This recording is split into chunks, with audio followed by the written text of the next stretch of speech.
Gangnam Style.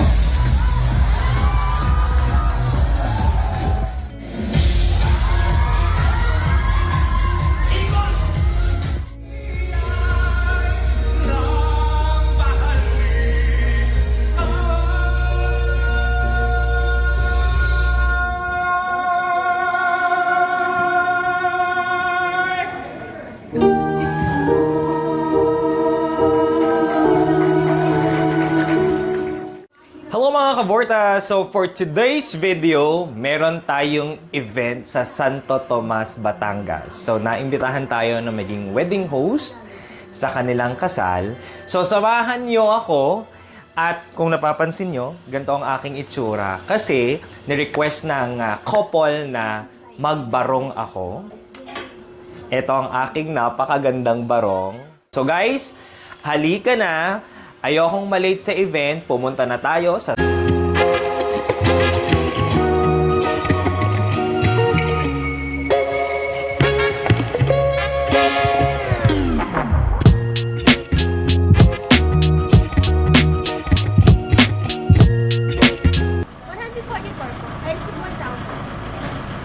Chocolate yun, no? Tsaka yung coffee, no? Thank you so much. Hello! Thank you so much. Large na pareha, no? Perfect yung kilay mo. Gusto ko yan. Ano yan? Tato? Hindi. Ginawa mo. Ah, pencil? Ang galing mo, ha? Thank you. Bunga ni ate para mag-e-event din. Medyo malayo-layo itong pupuntahan natin, Santo Tomas, Batangas. And 71 kilometers pa yung ating tatakbuhin. Isang guhit na lang po ang aking gasolina. So magpapagasolina muna tayo. Kuya, 700. Diesel. Walang dagdag. Ano yun? Magkano yan? 700. Diesel, kuya, ha? 20. 20. 20 sa'yo, 20 sa... Diesel ba yung sinabi ko? Ako mamaya, unleaded pala. Hindi tayo tumakbo. Sara muna natin to at medyo mainit. Hindi natin na 700. 700 lang pinagas ko ngayon kasi mamaya pa tayo magkakapera pag binayaran tayo ng kobo. Sorry, kuya. Paalis na ako, wala pang bayad. Kuya, okay na po. Thank you so much. Sino yung kumakanta? Siya? Akin na nga, 10 pesos pa sa'yo. Di ba meron? 10 din yan, di ba? Okay. Oh, thank you. So, meron na akong coffee. Meron na tayong gasolina. So, halika na sa...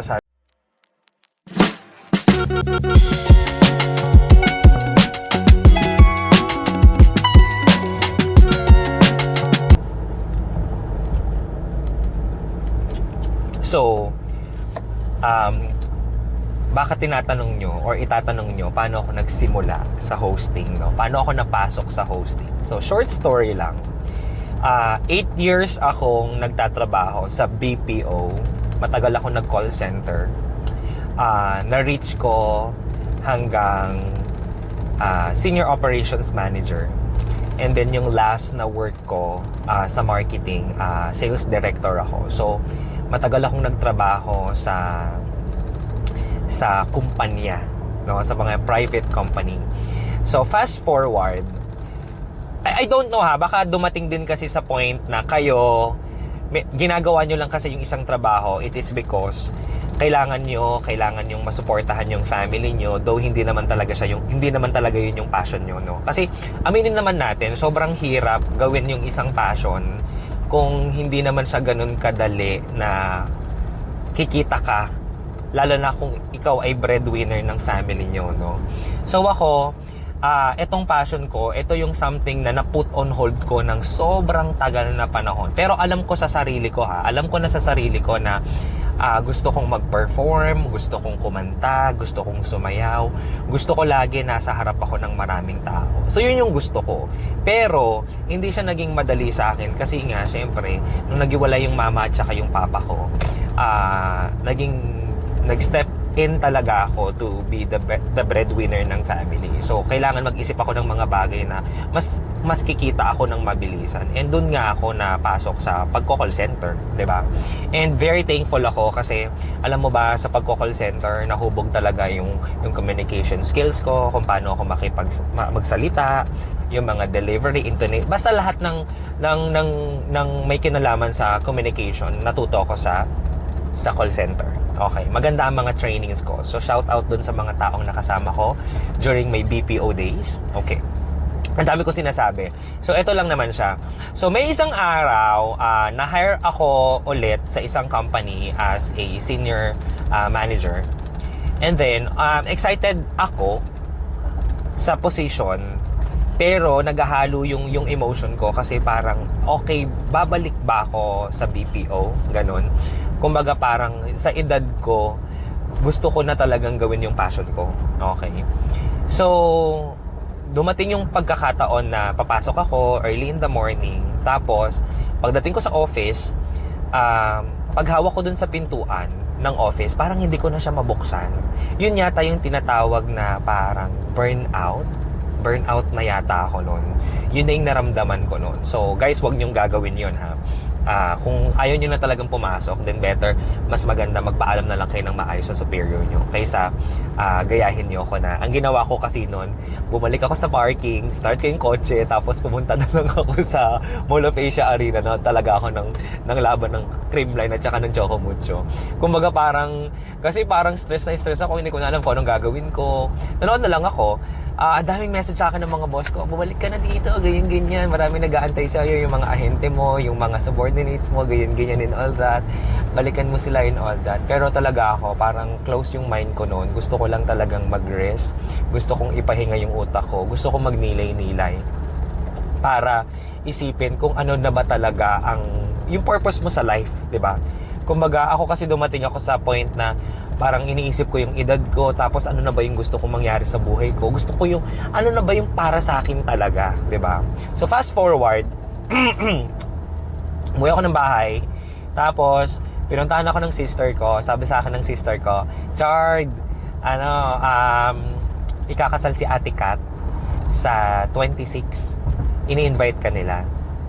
Tapos ako, parang nasabi ko lang na ask mo naman sila Ate Kat kung meron na silang host sa kasal nila.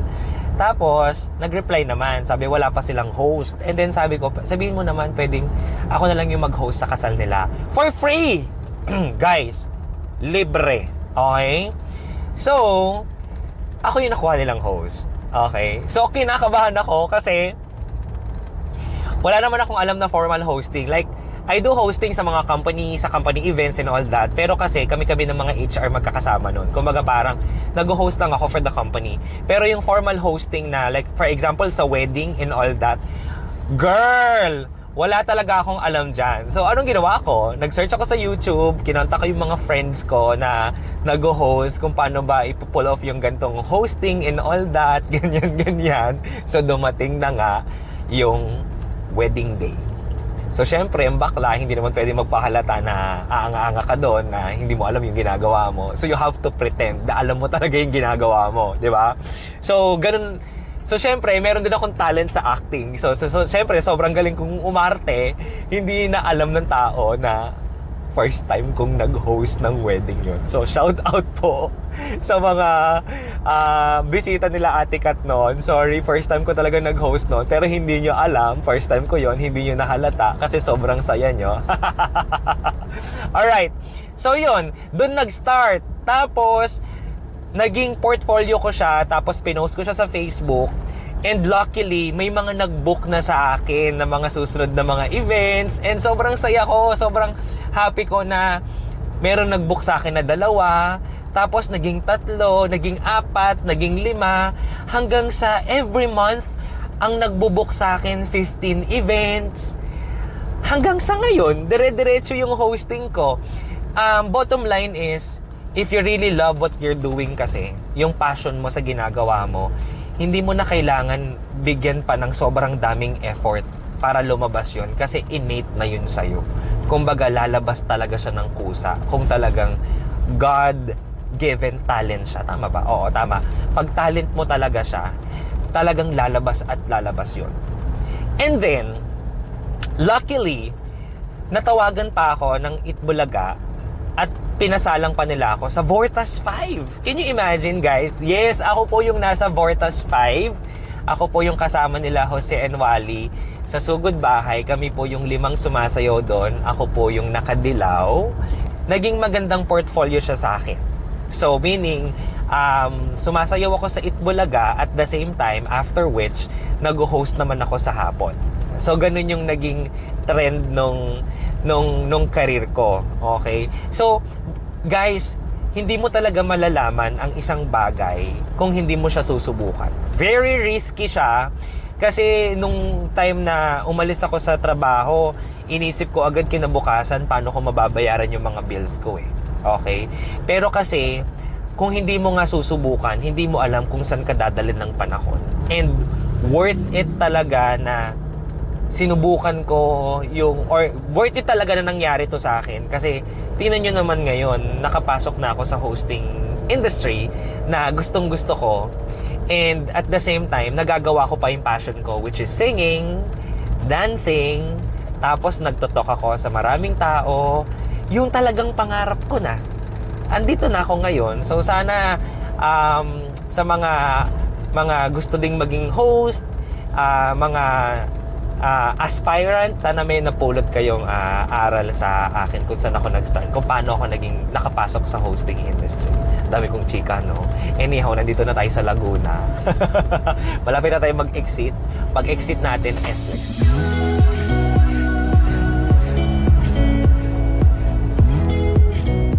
Nasa SLEX na kami. Medyo nagdidilim. Tingnan mo. Banda doon. Hindi nga ako nagkamali, mga kabortas. Umulan na. Umulan na. Inulan kami.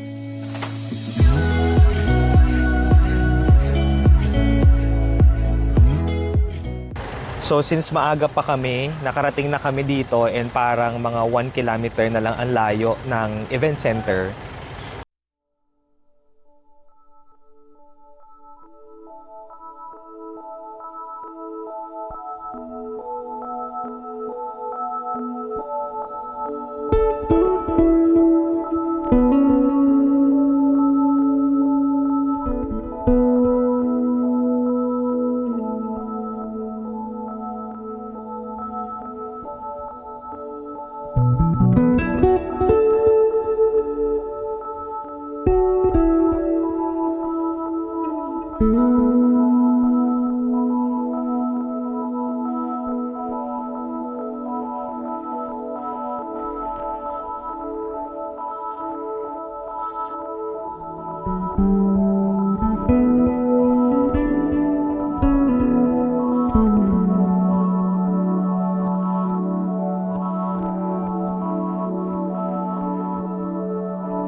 nagva-vlog. Oh. Hi, vlog! Ayan. So, ito yung mga makakasama ko for today's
I'll give you more.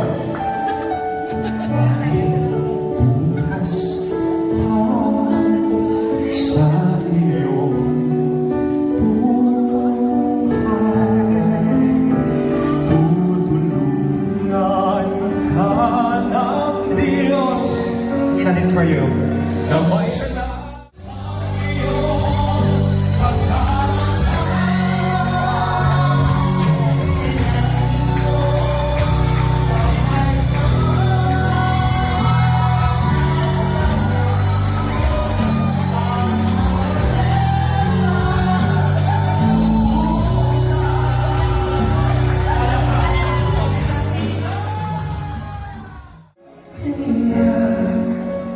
buksan ang puso at yakapin mo ang kapalit nito ay ligaya ng totoo.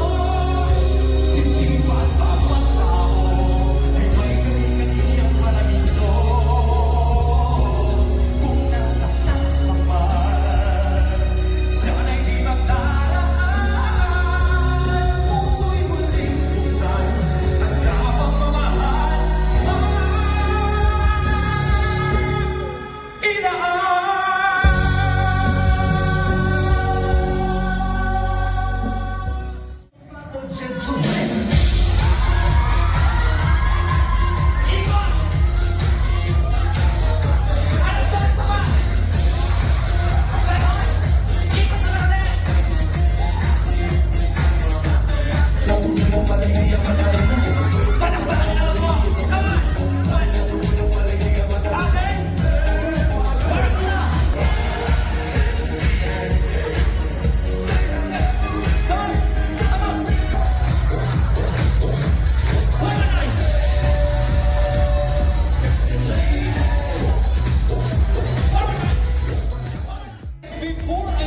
first of all, I would like to say thank you to each and everyone for gracing this event. I know some of you made an absence for work. Traveled miles just to be here, guys. Deserve niyo pong palakpakan ng inyong mga sarili. Palakpakan niyo naman po ang mga sarili ninyo. This has been your singing host, Richard.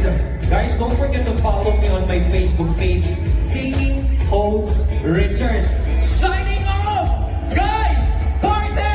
Party na!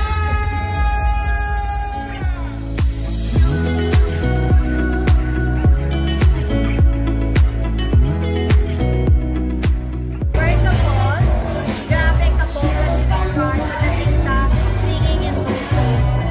Bukod sa magaling kumanta, super guwapo pa. What can you say about the performance of the host? It was great. You know, the biggest thing is involving all of the audience, right? And Richard does a fantastic job at that. You know, he got everybody from all corners of the room to be engaged and, you know, to stand up and get in on it. So he did a fantastic job. The singing host, Richard. Yan, they did the best, outstanding talaga. Wala kang nasabi. Very energetic. Ang naging venue, ang naging kasabi ko sa thank you. Napaka-pogi. Grabe, overall package. Ganda ng modulation ng voice. And then very, talaga nakaka-catch ng attention. And very gifted and talented. And ang ganda ng voice. Hello mga kaporta! So ayun, tapos na ang ating events. I hope nag-enjoy kayo sa aking hosting, sa aking ganap. So palagi akong may ganyan. So sa susunod, samahan niyo ulit ako sa mga susunod kong events. Ito ang reward ko from Craft Manila. Amaretto Sour. Ang sarap.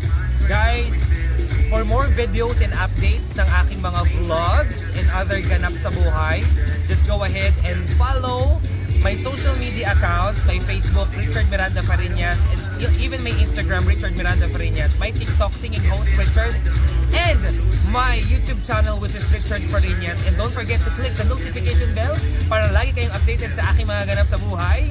Ang sarap nito, uuwi ako ng nakangiti. See you sa next event natin. Nandyan lang kayo, andito lang ako. Halika na, mag-event tayo. Let's go!